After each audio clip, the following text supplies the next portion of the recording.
Madam, DGCA को ज़्यादा power दिया गया, बीसीएस को सेपरेट किया गया। बीसीएस हमेशा से इंडिपेंडेंट था।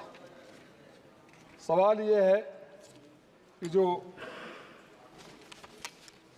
पहला मुद्दा है कि एयरक्राफ्ट एक्सीडेंट इन्वेस्टिगेशन ब्यूरो जो है वो इंडिपेंडेंट बॉडी होगी या डीजीसीए के अंदर ही रहेगी, और डीजीसीए के अंदर रहेगी तो जिम्मेदारी तय करने की रूपरेखा क्या होगी। जहाँ तक बीसीएस का सवाल है मैडम, मैं सुझाव के रूप में कहना चाहूँगा कि बीसीएस को और एयरपोर्ट सिक्योरिटी को मॉडर्नाइज करने की ज़रूरत है। टेक्निकली जितने भी इक्विपमेंट चाहिए हमें देने की ज़रूरत है। हर पैसेंजर को, हमारे देश की आबादी कितनी है, हम किसी अन्य देशों से ज़्यादा तुलना भी नहीं कर सकते। हर पैसेंजर को जो फिजिकली पैट डाउन किया जाता है, फिजिकली चेकिंग होती है, ऐसे स्क्रीनिंग मशीन जरूर होने चाहिए जो बाहर के एयरपोर्ट्स पे हैं कि जहां सस्पिशियस डाउट हो उसी का चेक किया जाए, जिससे टाइम में भी बचत होता है। बेंगलोर के हमारे मंत्री जी बैठे हैं, हम लोग जब सुबह के फ्लाइट से आते हैं तो लंबा क्यू होता है और कई बार लगता है कि फ्लाइट छूट जाएगा। सही कहा राजीव प्रताप जी ने, 40 किलोमीटर 50 किलोमीटर दूर है, लेकिन उसका दूसरा दुष्परिणाम भी है कि मेरे घर से बेंगलोर में मेरे घर से एयरपोर्ट जाने में सुबह 45 मिनट तो दिन में 2 घंटे भी लग जाते हैं। और उसके बाद अगर सिक्योरिटी का स्मूथ प्रोसेस नहीं हो एयरपोर्ट पे तो उसका भी खामियाजा चुकाना पड़ता है। दूसरा मैं एक सुझाव देना चाहूँगा, जो एयरपोर्ट पे स्टाफ है मैडम, कभी कभी ऐसे भी एयरलाइन है जहां 1 या 2 एयरक्राफ्ट उतरती हैं और उनको इंसिस्ट किया जाता है कि आप अपना स्टाफ रखो। जो स्टाफ के बीच में कम्युनिकेशन गैप रहता है, कन्फ्यूजन रहता है, उसके भी पैसेंजर को दुष्परिणाम भोगने पड़ते हैं। सवाल ये नहीं कि डीजीसीए को आपने इंडिपेंडेंट बना दिया गया, डीजीसीए को ज़्यादा पावर दे दिया, जुडिक्शन ज़्यादा दे दिया। सबसे ज़्यादा समस्या जो हमारे जैसे ले मैन के समझ की है, डीजीसीए के साथ ही है, चाहे पायलटों के साथ हो। फॉर इंस्टेंस राजीव जी ज़्यादा जानते होंगे, मुझे जहाँ तक पता चला कि स्पाइस जेट एयरलाइन ने 6 महीना से 1 साल का नोटिस पीरियड कर दिया गया है। तो ये जो बड़ी बड़ी कंपनियां बंधुआ मजदूर के रूप में चाहे पोर्टर से लेके पायलट तक रखती है, उस पर भी सरकार को ध्यान देना चाहिए। एयरपोर्ट में आप डोमेस्टिक से डोमेस्टिक में जाते हैं, फिर सिक्योरिटी चेक इन होता है, डोमेस्टिक इंटरनेशनल से इंटरनेशनल कनेक्टिंग फ्लाइट में जाते हैं, फिर सिक्योरिटी चेक इन होता है, तो पैसेंजर को उस पर भी ध्यान देना चाहिए। एयर फेयर की बात सबकी चिंता है, और एक स्टैंडर्ड सवाल जवाब आता है कि एयर फेयर सरकार के हाथ में नहीं है ना मंत्री जी।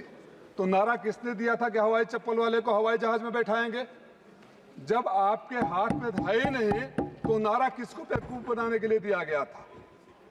और आपकी अगर जिम्मेदारी नहीं है तो हम तो बचपन में सुना करते थे ब्लैक होता है। उस समय हम लोग बचपन में जहां से आते हैं यूपी बिहार के बॉर्डर पर किरासन तेल का ब्लैक होता था, चीनी का ब्लैक होता था ना। हमारे गांव से तो आपके बक्सर से हम किरासन तेल लेकर आते थे तो ब्लैक होता था। तो ये तो आपने ऑफिशियली परमिट कर दिया उनको कि जितना चाहो तो यहाँ से बनारस का किराया 3000 है, चाहे तो 30,000 ले लो, और सरकार हाथ खड़ा कर दे। हमें ऐसी सरकार नहीं चाहिए जो लूटने वालों को कंट्रोल में नहीं रख सके। ये आपको जिम्मेदारी लेनी पड़ेगी मंत्री जी, या तो फिर देश से माफी मांगनी पड़ेगी कि सर्वोच्च नेता ने, मैं नहीं कहूँगा सत्य नहीं कहा था कि हवाई चप्पल वाले को हवाई जहाज में बैठाएंगे। चौथी बात मैं सर एयरपोर्ट्स की है। मैं और मेरी पार्टी इस बात के सख्त खिलाफ है कि एयरपोर्ट को प्राइवेट हाथों में बेच दिया जाए। आप उनसे सर्विसेज हायर करिए। हमारी जिम्मेदारी बनती है कि एसेट्स को बनाया जाए, एसेट को बेचा नहीं जाए। एसेट को बेचने से आने वाली पीढ़ियों को भुगतना पड़ता है सर। और हमारे यहाँ जो माँ बाप के बनाए हुए संपत्तियों को बेच देता है उसे अच्छा नहीं कहते हैं। थोड़ा रूड शब्दों में बोलूं तो नालायक कहते हैं, आपके यहाँ क्या कहते हैं मुझे नहीं पता। तो मैं ये चाहूँगा कि जो उसका दूसरा दुष्परिणाम होता है, जो एयरपोर्ट का कंस्ट्रक्शन कास्ट कलकत्ता में 5,500 रुपये स्क्वायर फीट आता है, वो दिल्ली का बनता है तो 12,000 रुपये स्क्वायर फीट आता है। तो उसकी कीमतें कौन वसूलता है? उसकी कीमतें तो हमसे भी हमें से वसूली जाती है ना।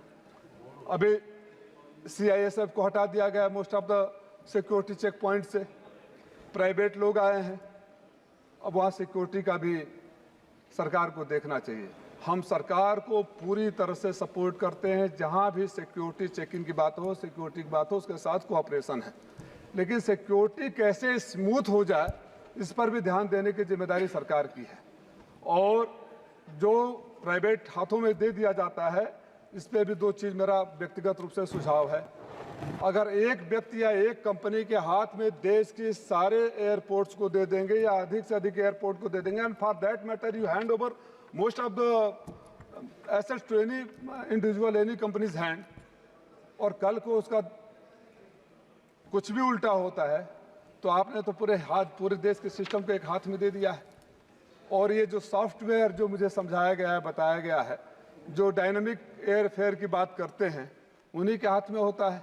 आप 5 बार चेक कर दीजिए एयरलाइन को, बेंगलोर का किराया कितना है, छठे बार देखिए तो सीटें उतनी ही रहेगी, किराया बढ़ जाएगा। इस पर कंट्रोल करने की ज़रूरत है। मेरे कुछ सुझाव थे जिसको मुझे लगता है कि सरकार अगर संज्ञान में ले तो अपने उस नारे को भी पूरा कर पाएगी कि आजकल तो हवाई चप्पल वाले तो सोच भी नहीं सकते वहाँ जाने के लिए, हवाई चप्पल वाले नहीं सोच सकते हैं। वहाँ के जो साफ से वहाँ कोई आम आदमी अगर चला भी जाए तो वहाँ कुछ वो उसके कैंटीन में खा नहीं सकता, कहीं कोई कंट्रोल नहीं है। ऐसी पहली सरकार है कि सब कुछ प्राइवेट हाथों में। और फिर वो बोलता हूँ कि शायद हम लोग का देश उन गिने चुने देशों में है जो हवाई चप्पल से वाले को हवाई जहाज का नारा देने वालों ने देश की इकलौती एयरलाइन इंडियन एयरलाइंस को भी बेच दिया। तो बेचने का काम बंद होना चाहिए, बनाने का काम शुरू होना चाहिए। सिक्योरिटी है सर, जो BCS को खास तौर से मॉडर्नाइज करने की ज़रूरत है, इनको ट्रेनिंग देने की ज़रूरत है, इक्विपमेंट को अपडेट करने की ज़रूरत है और सिक्योरिटी हैसल्स को दूर करने की ज़रूरत है। मेरे कुछ सुझाव थे, आपने समय दिया, बहुत बहुत धन्यवाद।